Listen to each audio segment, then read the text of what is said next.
So this whole idea about this project is we wanted to do something about nature. Since we are living in New York City and everything we see today is skyscrapers. So we use this concept that you can connect with nature through this installation. In this multisensory project, we use smell, sound, and touch as our main sensors. And in the background, we also have visual resemble the abstract part of nature. The room is surrounded by strings with different sizes of smelling balls that hanging on the ceiling. Each ball has different scent, range from grass, raindrop to different types of flowers. In this part, distant ultrasonic sensor is the input, and it goes through touch designer with audio and visual changing as the output.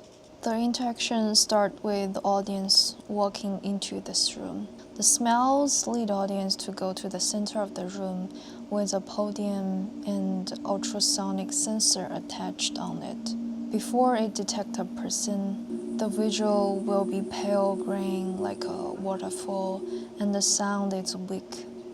After it detects a person's approach, the visuals start to be saturated like growing plants, and the sounds get stronger and louder.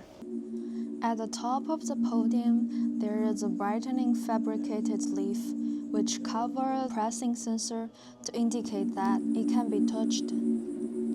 When the audience presses the leaf, the haptics on each of the wires begin to vibrate, and the electric heater pad inside the box start to releasing the heat, which heat up the scent we made to visualize the feeling of nature responding to human interaction, and shows that this forest we made is echoing on you.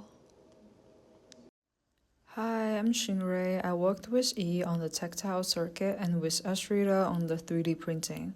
Also updated our progress on the website. We began with a low-fidelity prototype, a small cardboard model of a room hanging on several wires, each holding simple paper bowls and tea bags. This was a quick sketch to show how scent, touch, visual, and sound might merge in a physical space. We later 3D printed the bowls, getting inspiration from the traditional Chinese xiangwan for their form. Also, we added some small stuff in the bowls to try to make a louder sound while vibrating. Our first user testing is here. Let people experiment with scent intensity and tactile rhythm, and then refine it based on the feedback. Hi, I'm Ashrita. I worked on the 3D printed pods that are connected to the fish wire. The inspiration behind the design of these pods comes from the Chinese scent pods, and we decided to 3D print these pods into half of spheres so that when we were able to hang, there would be a slit in between for the scents to be released. And we decided the scents based on the scents we find in nature.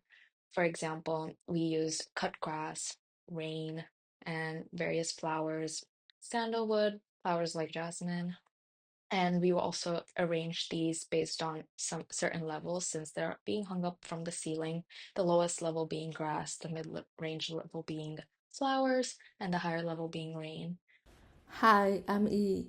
I worked on a tactile circuit with Xinrui, in which there is a motor attached to each of the fish wire strings. When the audience presses the sensor in front of them, it activates the system. The nearby scent balls begin to vibrate softly. Their fragrance slowly released into the air, while gentle warmth flows from the heating pad beneath. This moment of touch connects the body and the environment. A single press becomes a signal, awakening the invisible rhythm of nature, turning human gesture into movement, scent, and heat. Later in the audio lab, we started setting up everything and putting all the components together. We bought down all the projection walls, set up the speakers, and also tied the pods to the ceiling with the fish line wire, put up the podium in the center of the room with our sensors, and we invited people to step inside this landscape to not only listen to the sounds but also smell and be immersed in this nature and haptics and vibration experience as well. The lesson about how we should treat nature properly never stops. If we don't protect it today, the consequences will come back to all of us in the future. For our next steps, we will use more sustainable materials for our balls instead of the first 3D printed one. We're looking forward to more exhibition opportunities with every gallery spaces who share the same vision with us. Technology should never leave our planet behind. They should be used in a way that helps us understand what is our role plays in this world, online or offline games, and how we can do to understand or treat our nature, our planet better. Thank you.